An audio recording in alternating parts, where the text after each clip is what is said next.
De onde vem a crença no não merecimento? Aqui a gente muitas vezes acredita que a crença no não merecimento ele vem de traumas passados, né? Coisas que aconteceram na infância, pais que eram muito rígidos, né? Pessoas que traziam ali uma ideia de que tu não vai conseguir, sabe? Esses padrões de pensamento assim, não, isso aí é muito difícil, isso aí é muito para nós. As pessoas geralmente que passaram por uma experiência precária, né, de miséria ou de falta, né, de muita escassez, geralmente essas pessoas elas têm ali já uma certeza de que elas não merecem o que é bom. Então, isso é muito reforçado em muitas famílias, né, em muitos âmbitos familiares, isso é reforçado, e aí a pessoa cresce e ela vai experienciando ali, através de sensações, né, de que aquilo ela não merece, né, como por exemplo, sabe quando tu começa um curso ou começa a ler um livro e aí tu tenta, né, colocar ali um empenho para aquilo, né, coloca ali uma dedicação, mas chega um momento que tu desiste, tu se sabota e começa a não ter mais vontade. Isso pode estar, né, por trás ali uma certeza de que eu não mereço algo bom, eu não mereço algo melhor, eu não mereço me desenvolver e trazer alguma coisa, alguma melhoria, né, e tem como várias outras, né, por exemplo, se tu pode desenvolver comportamentos, né, que sejam negativos em relação a outras pessoas, em que elas se afastam de ti, né, tu se afasta dessas pessoas, porque já tem ali uma ideia de que eu não mereço pessoas, né, que convivam bem comigo, né, eu não mereço isso, assim como, um exemplo, tu pode ter ali a crença na falta, né, na ideia de não merecer algo bom, e tu se colocar em lugares, sei lá, lugares requintados, né, pessoas que tenham um conhecimento maior, alguma coisa nesse sentido, e tu se sente mal diante dessas pessoas ou desses lugares, né, ali pode estar também um lugar de que eu não mereço, sabe quando tu vai comprar numa loja, e aí tem vários tipos de roupas, né, e aí tu vai muito mais pelo preço do que pelo que tu realmente quer, do que tu realmente gosta, assim, ó, né, se tu fosse, né, chega numa loja, a primeira coisa que a gente vai, muitas vezes, é promoção, né, tem ali a certeza na falta também, mas por trás pode estar também uma certeza de que eu não mereço, não, eu mereço isso, só isso aqui, ó, isso aqui tá bom pra mim, tipo, isso aqui eu não me importo, e aí muitas vezes a gente pode olhar desse lugar, né, não, pra mim tá bom, isso aqui tá ótimo, né, eu não ligo, assim, pode ser isso aqui. Então tem uma certeza ali sobre mim, né? Sobre essa ideia de que eu não mereço. E essa certeza, né, de não merecer, de não merecimento, ela pode estar associada também a algo muito anterior a isso, né? E trazendo aqui já essa ideia para um curso de milagres, né? Trazendo aqui essa compreensão de que o não merecimento, ele não vem do passado do personagem, né? Ela não vem de experiências passadas. O não merecimento, ele vem lá do nível metafísico, né? O que é esse não merecimento? Quando há, né, a totalidade, né? Aquilo que existe, né? O que é, aquilo que está intacto, que é anterior ao Big Bang, né? Isso que a gente não define, não traz não tem como descrever algo que existe, que está lá, mas que não tem forma, né? Não pode ser descrito com palavras, a gente não tem como explicar o que é Deus, né? O que é uma experiência. Por isso, são símbolos que são trazidos para explicar isso que é antes da forma, antes de haver uma aparência de formas, algo estava lá, algo está lá, né? Algo está, e não é lá, é aqui, né? Porque a gente tem esse lugar já de se distanciar, ó, já de dizer que é lá, e não é lá, é aqui, algo existe antes de formas, né? Além das formas, isso é o que existe, isso é o que realmente é real, né? Como é trazido em um curso de milagres. Então, antes de haver formas, né, tinha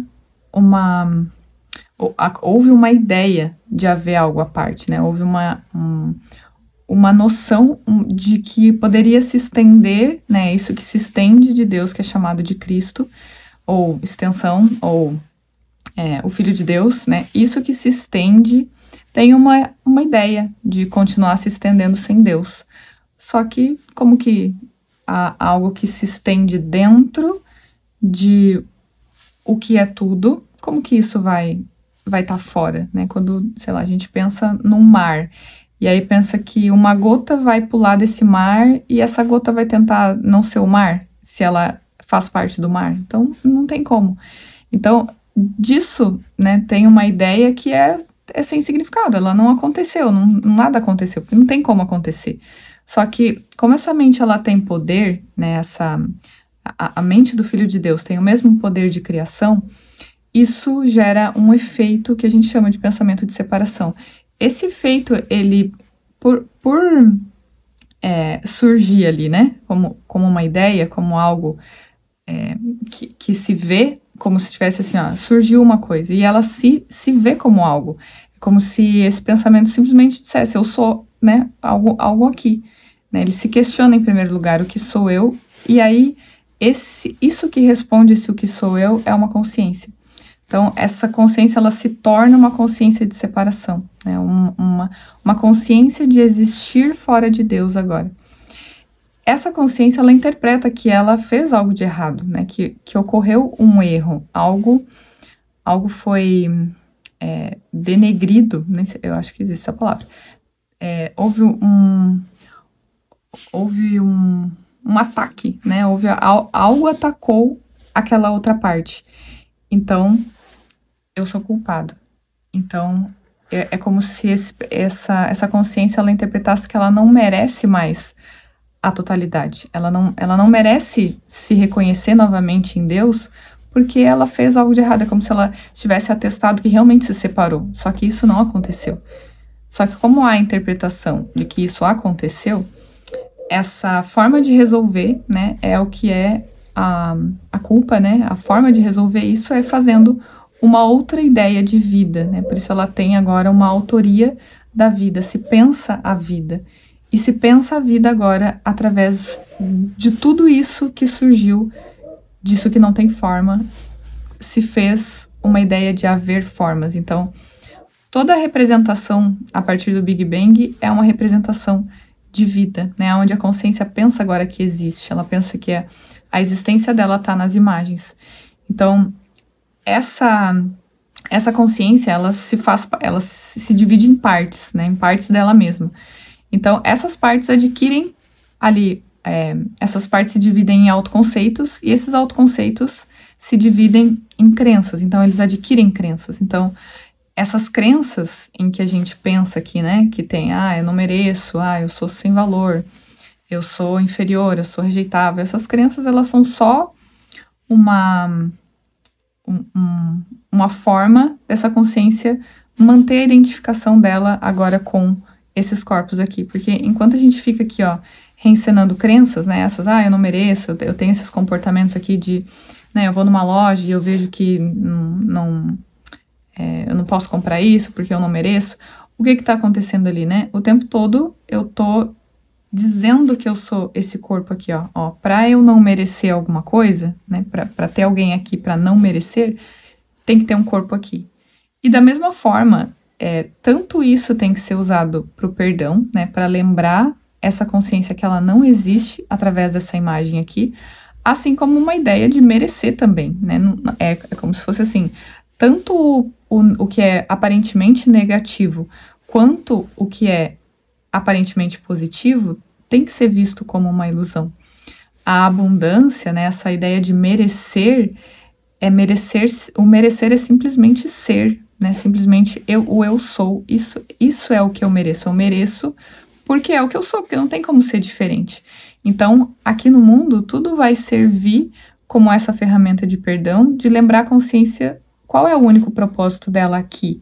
Não é passar a merecer coisas melhores, uma vida boa, né? Esse não é o propósito desse curso.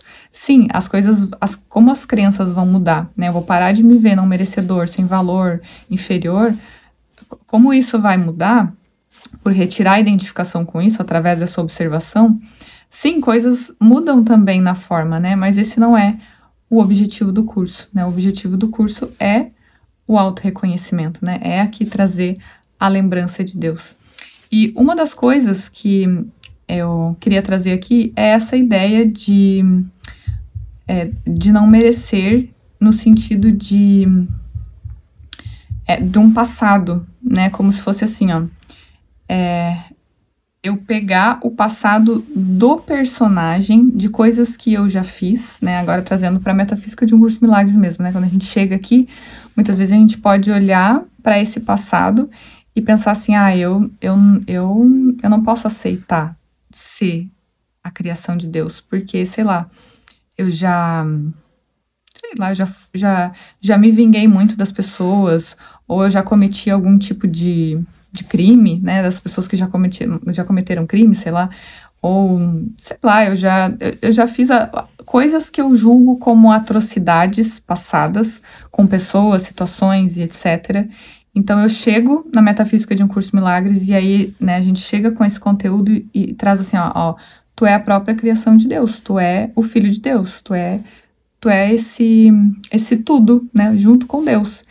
E aí a consciência pega o passado do personagem e traz aqui, não, mas eu fiz isso, não, mas eu fiz aquilo, não, mas como é que eu vou aceitar se eu não mereço? Não mereço, eu fiz isso, isso e isso, né, sei lá, eu sempre fui uma pessoa que buscou ter vantagem diante de todas as pessoas, então eu não mereço.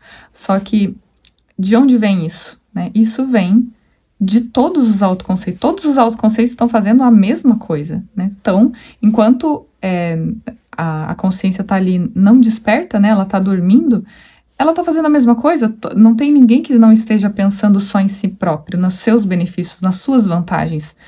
Porque eu preciso ter uma ideia de existência através disso, e eu preciso suprir essa falta que a consciência pensa que está agora, né? Ela pensa que perdeu a totalidade. Então, o tempo todo a gente está nessa guerra aqui, ó. Tu me dá, né? É uma guerra dual de tirar um do outro. A gente está o tempo todo tirando um dos outros.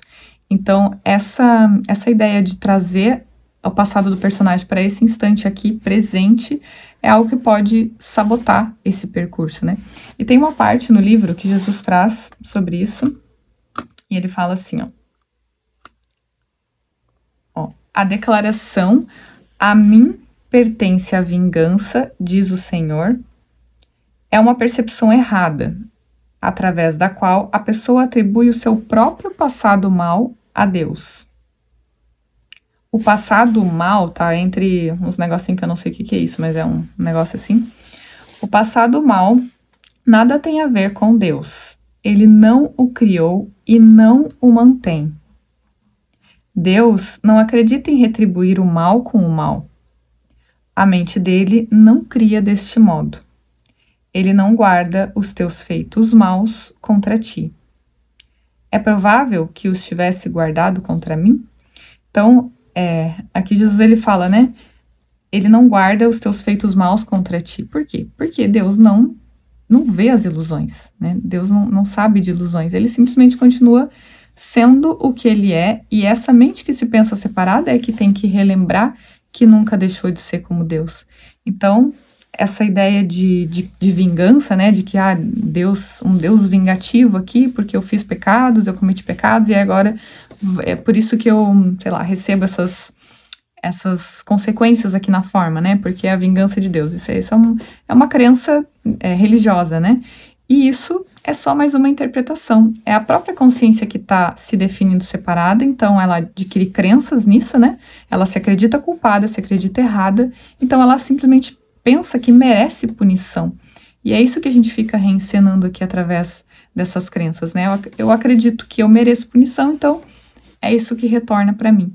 E aí, a lição de hoje, ela traz essa reversão, né? De que a decisão é minha, né? A decisão é da consciência da salvação, né? Ela traz assim, ó, a lição de hoje é a lição 238, que diz: toda salvação depende da minha decisão. Pai, a tua confiança em mim tem sido tão grande que eu devo merecê-la. Tu me criaste e me conheces tal como sou. E, no entanto, depositaste a salvação do teu filho em minhas mãos e deixaste que ela dependesse da minha decisão. Eu devo ser muito amado por ti, realmente. E também devo ser inabalável em minha santidade, para que me tenhas dado o teu filho, certo de que estás seguro, aquele que ainda faz parte de ti e que, no entanto, é meu, pois ele é o meu ser.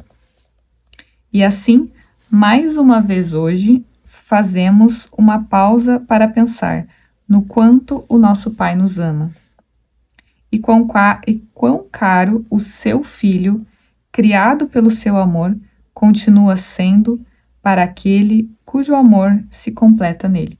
Então, ele traz aqui, né, essa ideia, né, que ele traz aqui, essa oração, são símbolos, né, são, como eu trouxe aqui, né, Deus não sabe da ilusão, né, tem essa parte que se estende do próprio Deus, que se chama Espírito Santo, né, que é esse símbolo, traz para a consciência é só uma coisa que continua se estendendo e lembrando a consciência, consciência, tu nunca deixou de ser como Deus, né, não tem como tu ser diferente.